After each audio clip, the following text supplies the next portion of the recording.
Morning everyone, मेरा नाम प्रणीत है और मेरा टॉपिक है मल्टी थ्रेडिंग इन जावा। पहले हम समझते हैं मल्टी थ्रेडिंग क्या है और क्यों जरूरी है। अगर हम मल्टी थ्रेडिंग इस्तेमाल नहीं करते हैं तो जनरली प्रोग्राम्स 1 by 1 टास्क को एग्जीक्यूट करता है, लेकिन जब हम मल्टी थ्रेडिंग का इस्तेमाल करते हैं तो मल्टीपल टास्क एक साथ पैरेलली ऑपरेट करते हैं, जिससे कि सीपीयू का यूटिलाइजेशन बेहतर तरीके से होता है और जो टास्क हम एग्जीक्यूट करते हैं उसका स्पीड भी बेटर होता है। जब हम मल्टी थ्रेडिंग करते हैं तो उसके लाइफ साइकिल में काफी सारे स्टेजेस आते हैं, उसे समझने की कोशिश करते हैं। सबसे पहले हम एक थ्रेड बनाते हैं। वो जब हम बनाते हैं उस वक्त वो एग्जीक्यूट नहीं हो रहा होता है, वो बस एक स्टैटिकली एग्जिस्ट करता है। वो उस तरीके से समझ सकते हैं कि ये गाड़ी खड़ी है लेकिन उसका इंजन स्टार्ट नहीं हुआ है। उस वक्त वो न्यू स्टेज में होता है। अगला स्टेज है रेडी, जिसमें गाड़ी का इंजन तो स्टार्ट हुआ है बट उसे अभी ग्रीन सिग्नल नहीं मिला है, वो चलना स्टार्ट नहीं हुआ है। यानी कि थ्रेड को हमने स्टार्ट किया है लेकिन वो थ्रेड इंतजार कर रहा है थ्रेड शेड्यूलर का कि वो उसे शेड्यूल करेगा। उसके बाद जब उसे थ्रेड शेड्यूलर शेड्यूल करता है तो वो रनिंग स्टेज में आता है, यानी उसका जो काम है, उसका जो ऑपरेशन है वो उसे परफॉर्म कर रहा होता है। उसी में एक स्टेज कंबाइंड है, आप देख सकते हैं वेट/ब्लॉक। ये तब इस स्टेज में वो थ्रेड तब जाएगा जब उस थ्रेड को अपना रिसोर्स नहीं मिल रहा है। अगर उसे रिसोर्स नहीं मिल रहा है वो वेट करेगा रिसोर्स। उस बीच कोई और थ्रेड रनिंग स्टेज में आके अपना काम कर सकता है।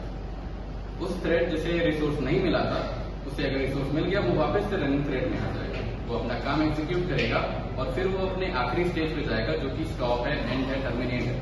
उस वक्त वो अपना काम कंप्लीट कर चुका है या फिर उसे मैनुअली स्टॉप मेथड से रोका गया है। अब हम समझते हैं थ्रेड कैसे बनाया जाता है। थ्रेड बनाने के दो तरीके हैं।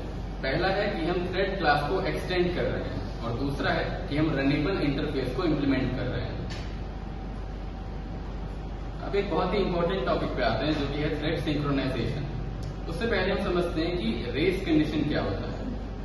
मान लेते हैं एक रिसोर्स है, मल्टीपल थ्रेड्स को कहा गया है कि वो उसी सेम रिसोर्स को मैनेज करे, मैनिपुलेट करे, तब रेस कंडीशन फॉर्म होता है। जब मल्टीपल थ्रेड्स एक ही रिसोर्स को साथ में चेंज करना चाहते हैं।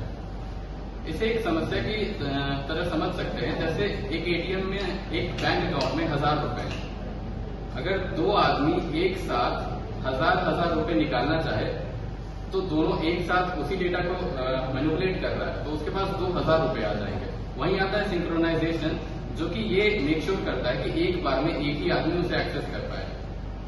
तो सिंक्रोनाइजेशन रेस कंडीशन को फिक्स करने के लिए यूज होता है। अब हम समझेंगे इसका कंक्लूजन क्या हुआ। पहला है कि वो मल्टीपल टास्क को एक साथ एग्जीक्यूट करने में मदद करता है, मल्टी थ्रेडिंग।